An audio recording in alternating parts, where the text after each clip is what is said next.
Shalom dan puji Tuhan saudara atas kebaikan Tuhan pada setiap kita, sehingga pagi ini dengan izin Tuhan kita boleh bangun dengan tubuh dan sehat, pikiran cergas dan semangat yang berkobar-kobar untuk melayani Tuhan.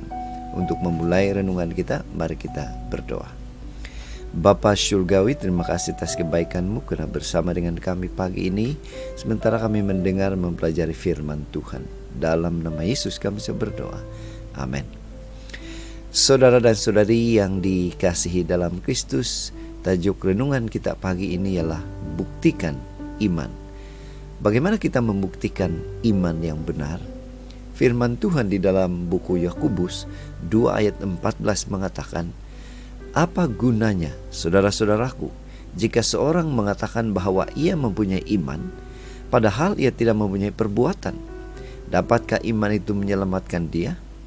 Saudara, menarik jika kita membaca firman Tuhan ini yang saya ambil di dalam buku Yakobus 2 ayat 14 hingga 26. Ini merupakan salah satu nasihat Rasul Yakobus tentang iman yang benar. Bagaimana iman yang benar itu?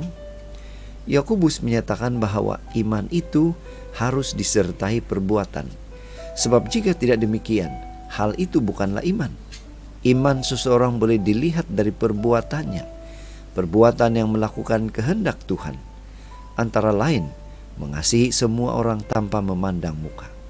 Mereka yang setia mengunjungi gereja atau mengaku beriman dan mengasihi Tuhan, tetapi menghina atau tidak peduli pada mereka yang miskin, dalam Alkitab disebut sebagai memiliki iman yang mati. Yang menjadi pertanyaan untuk kita, apa penerapan, apa aplikasi? Bagaimana dengan kita? Kita sebagai orang yang dipanggil beriman kepada Tuhan, apakah perbuatan kita membuktikan iman kita? Apakah kita cukup peduli kepada orang yang memerlukan pertolongan?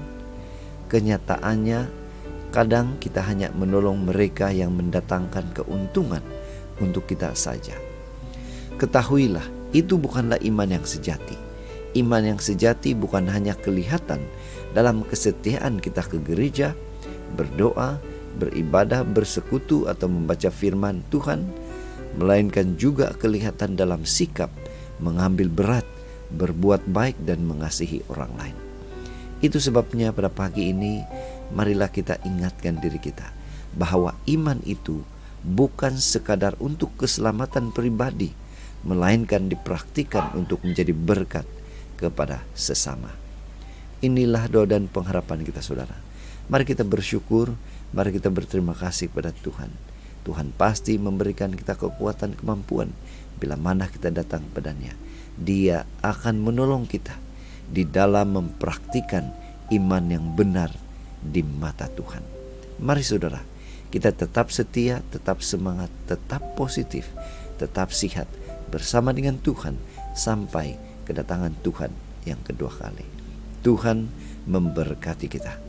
Mari kita berdoa. Bapa di surga, terima kasih karena pagi ini kami diingatkan sekali lagi bagaimana iman yang benar itu. Dalam nama Yesus kami berdoa. Amin.